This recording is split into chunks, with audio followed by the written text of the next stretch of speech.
Hey guys, in this video we're going to be editing some community aerial photos, so let's get into them.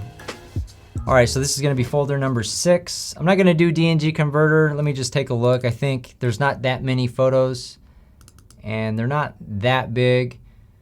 So I'm just going to work with these images as is in Lightroom, and we could obviously compress them on the export if we want, or you could do Adobe DNG converter. It's kind of up to your preference, but since there's so few photos, I'm just going to go ahead and import them. All right, so let's go to 6 and then DNG. And I'm going to import with a 1-to-1 so I don't have to wait for it to build a preview as I move from photo to photo. And I'm going to import it with the lens correction.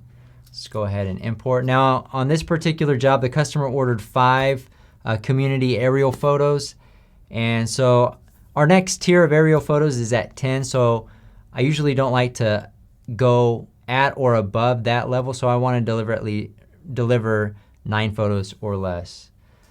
So these photos were shot using the Mavic Air, I believe, and so we have a 4:3 aspect ratio on these images. So the first thing we want to do is fix that. So as you can see, it's very boxy. The way to fix that is to go right here to this crop tool here, and then drop down and go to 4:3. And you can see that it crops a little bit from the top and a little bit from the bottom. We're usually cropping the tops because, you know, usually it's an excessive amount of sky. And then I'm going to hit done. And now for aerial photos, I'm going to go ahead and just hit auto on here and just basically make my own preset. Actually, I think that looks pretty good. I might want to boost the shadows a little bit. We could sharpen it a little bit if we wanted to, but I think that looks pretty good as is. So now what I'm going to do is just copy these settings and paste it on the rest. So I'm going to select 2 to 17, go to develop settings, and then hit paste settings. All right, and it did make the adjustments. So what I'm going to do right now is hit B and add all these images to the quick collection. Whoops, sorry, it only added 1. All right, let's do that again. All right, so now we have 17 in the quick collection. Now we need to reduce the amount of photos that we're gonna, actually we pretty much already edited them. Aerial photos are very easy because the lighting usually doesn't change. The weather is the same throughout all these. It's not like you're shooting the interior of a house where you could have different colored bulbs, or one room that's super bright and then the next one that's super dark. So let's just see real quick here. All right, so let me just, so we're starting at 17, so we need to get rid of at least 8 photos, and I'm starting here at the front. And you can just, I'm just looking for, you know, adding additional value. I like this big fill. I think that's a good selling feature of this community, and then, or a selling point, I guess you would say. And the park right here. And then this further shot here is good as well. I like that. I think I got too many shots of the school, so I think I'm gonna go with this shot right here. I like how it has mountains in the background. You can kind of see the houses. This one is, I like this angle of the school a little bit better, but it's not as interesting in the background, so I'm gonna get rid of that one. And then also this one. Now we have multiple shots of this shopping center. We have 1, 2, 3, so we can just kind of decide what we want. We have kind of a lower shot and we have a higher shot. I'll probably choose the higher shot. We can get more view of the neighborhood and how it connects to the shopping center. And let's put these side by side. So we have a lower level shopping center view with the homes right here, or a higher up shot. I guess that would just be personal preference, but I'll go with the lower shot. And then let's see, these neighborhood shots. Actually, this one right here is another shot of the park. So we have this one, and then we got a little bit closer, and then we have this angle. So we probably don't need all those. I'll probably just stick with these first 2.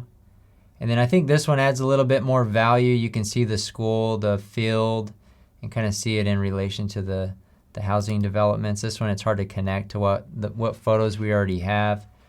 This one right here is essentially the mountain over here. I'm gonna go ahead and get rid of this one as well, because I think it doesn't add that much value outside of that one. I'll keep the front of the school here. I like this front school shot. And then this last shot, I'm not really sure what that is showing off from an aerial perspective. All right, so we're at 9 photos.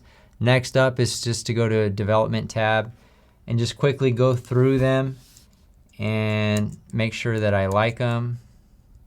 You could straighten them if you need to, so you can scroll down and select auto, which definitely did not do anything good. You can also adjust the angle manually right here with this tool, so if you want to adjust the angle, you can as well.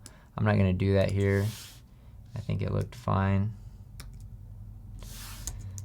All right, and this one might be a little bit dark. I'm going to boost the shadows a little bit and increase the exposure, maybe drop the highlights.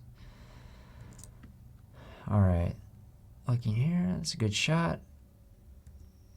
A good shot, got the church, got all these shopping centers. We can see the school in the background, the field, the park. I like this shot. So I think these are pretty much ready to go. So from here, it's just a matter of exporting the photos. So let's go ahead and Command A, go to export. Now let's go to choose the folder. Now actually, I think I already created a finished folder within 6 here. Did I not? No, I didn't. All right, so within 6, we're going to select finished folder and then choose. And then we won't put it in a subfolder because that is the folder where we want it at. And then rename it to aerial, which is what we like to name our aerial photos. 80% quality. Now here we can resize it. First off, I'll uncheck it and then we'll export it just to see what size photos it is. This is something to consider. Since we didn't use DNG converter and compress it, if we just export these at their full resolution, what size photos are we looking at? So if we go into the finished, and these photos are around 4 megabytes each, which is kind of excessive, and it's a lot because not all customers have great internet connection. That might be take them a while to upload those to the MLS. Now what I'm going to do is I'll resize them here on the export to right here, image sizing on the long edge. So you have a lot of options. So the long edge, which is the top edge, we set it to 2048, which is essentially the same resolution that they're going to be getting their professional photos at. And then we're going to export these. We're going to overwrite and just see the reduction in file size. So we went from 4 megabytes per image to about 1.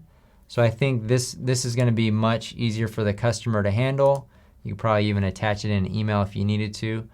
But from here, it's just a matter of delivering to the customer. So feel pretty happy about these shots. And anyways, that's how you do community aerial photos, at least the ones that we captured. Obviously weather, and there's going to be a lot of different variables that might throw off your photos. You may need to do a sky replacement or different things. But anyways, reach out if you guys have any questions. We'll see you guys on the next one.